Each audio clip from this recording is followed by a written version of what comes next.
मौसम से जुड़ी जानकारी और लाइव मौसम खबरों के लिए हमारे YouTube चैनल को सब्सक्राइब करें और बेल आइकॉन दबाकर हर अपडेट पर रखें नजर।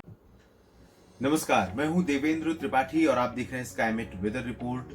हम सभी जानते हैं कि देश के जो मैदानी इलाके हैं यानी जो जमीनी हिस्से हैं उनमें जो बारिश होती है उसकी वजह होता है समुद्र से आने वाला मॉइस्चर।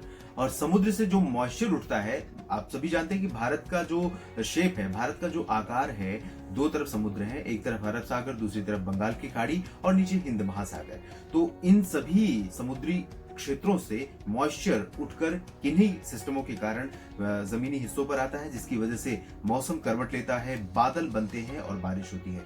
मॉनसून सीजन एक फिक्स सीजन है जब एक तरफ से लगातार हवाएं चलती हैं और मॉइस्चर एक तरफ से आता है। लेकिन ये आपको बता दें कि भारत में अप्रैल से लेकर नवंबर के बीच जो टाइम होता है उसको हम साइक्लोन सीजन के रूप में भी जानते हैं। इसी दौरान भारत में मुख्य रूप से साइक्लोन बनते हैं, चाहे वो बंगाल की खाड़ी में या फिर अरब सागर में। लेकिन कई बार ऐसा भी देखा गया है कि अप्रैल से एक महीने पहले यानी मार्च में भी साइक्लोन उठे हैं और नवंबर के बाद दिसंबर में भी साइक्लोन उठे हैं, जिससे देश को नुकसान पहुंचा है। तो इस समय क्या स्थिति है ये हम आपको दिखाने के लिए एक आर्टिकल हमने पब्लिश किया है skymetweather.com पर, अपनी वेबसाइट पर। इंग्लिश और हिंदी में आर्टिकल अवेलेबल है, आप वहां जाकर पढ़ सकते हैं। हम कोशिश करते हैं कि टेक्स्ट आपको दिखाएं और बताएं कि क्या एनालिसिस है, वर्तमान स्थिति क्या है और क्या जल्द कोई साइक्लोन बनने वाला है। आप देख सकते हैं कि इसमें हमने लिखा है भारत में ऐसे दो मौके होते हैं जब चक्रवाती तूफान आने की संभावना रहती है। यानी एक होता है प्री मॉनसून में, मॉनसून आने से पहले अप्रैल और मई, उसके बाद मॉनसून सीजन में भी साइक्लोन बनते हैं और मॉनसून के बाद यानी पोस्ट मॉनसून सीजन में अक्टूबर और नवंबर, ये जो 2 महीने होते हैं इस समय ज्यादा संभावना साइक्लोन बनने की होती है। हालांकि कई बार ऐसा भी हुआ है जब मार्च में और नवंबर के बाद दिसंबर में भी चक्रवाती तूफान उठे हैं। भारत को इन साइक्लोन ने प्रभावित किया है और आपको ये भी बता दें कि अरब सागर की तुलना में बंगाल की खाड़ी में ज्यादा मॉइस्चर बनते हैं, ज्यादा साइक्लोन उठते हैं, जिनसे भारत प्रभावित होता है। लेकिन 2019 इस मामले में बिल्कुल अलग रहा था, जब अरब सागर में ज्यादा साइक्लोन उठे थे, अपेक्षा जितनी आमतौर पर उम्मीद होती है उससे ज्यादा।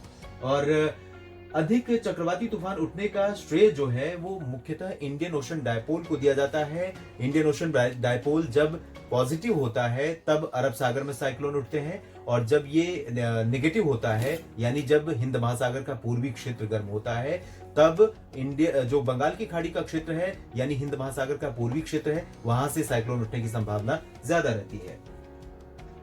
यहाँ ये भी उल्लेखनीय है कि इंडियन ओशन डायपोल का अब तक का जो इतिहास रहा है उसमें 2019 में जो इंडियन ओशन आईओडी है वो सबसे ज्यादा सक्रिय रहा था। इसी वजह से 2019 में एक साल में सामान्य से ज्यादा और रिकॉर्ड तोड़ साइक्लोन बने थे बंगाल की खाड़ी और अरब सागर दोनों मिलाकर। एक महत्वपूर्ण जानकारी यहाँ पर है, आप देख सकते हैं कि समुद्र की सतह का तापमान 27 डिग्री या उससे अधिक जब होता है तभी साइक्लोन बनने की संभावना होती है। तो आपको ये जानकारी बेहद आपके लिए जरूरी है कि इस सीजन का, साल 2020 का हम ये कह सकते हैं कि पहला साइक्लोन या डिप्रेशन बंगाल की खाड़ी में उठने की संभावना नजर आ रही है।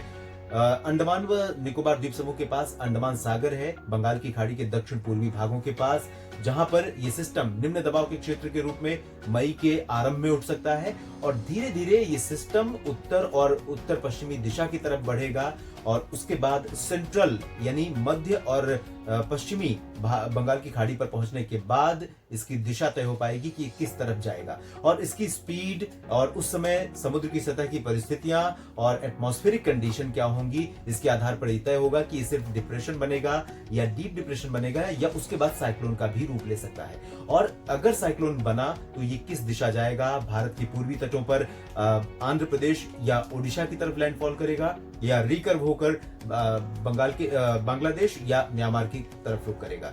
ये जानने के लिए अभी हमें थोड़ा इंतजार करना पड़ेगा। अब तक कोई ऐसे सिग्नल्स नहीं मिल रहे कि ये साइक्लोन का रूप ले लेगा, लेकिन हम इस क्योंकि ये साइक्लोन का सीजन शुरू हो चुका है, तापमान समुद्र की सतह का बढ़ रहा है, ऐसे में प्रोबेबिलिटी है कि ये साइक्लोन का भी रूप ले सकता है। लेकिन अभी हम थोड़ा इंतजार करेंगे, कुछ और नजदीक बढ़ने पर हम ये तय कर पाएंगे, हमें कुछ संकेत मिलेंगे कि ये सिस्टम जो डिप्रेशन बन रहा है, ये साइक्लोन बनेगा और किधर जाएगा, ये हमें कुछ समय बाद ही पता चल पाएगा। और जैसे ही हमें पता चलता है हम आपको जरूर सूचित करेंगे। आप लगातार जुड़े रहिए स्काईमेट वेदर से। वेबसाइट पर आप हमें विजिट करते रहिए, हमारी वेबसाइट पर, जहां हिंदी और अंग्रेजी में आर्टिकल अवेलेबल है। सोशल मीडिया साइट्स पर आप हमें देखते रहिए और जुड़े रहिए स्काईमेट वेदर के साथ यूट्यूब चैनल पर भी। धन्यवाद।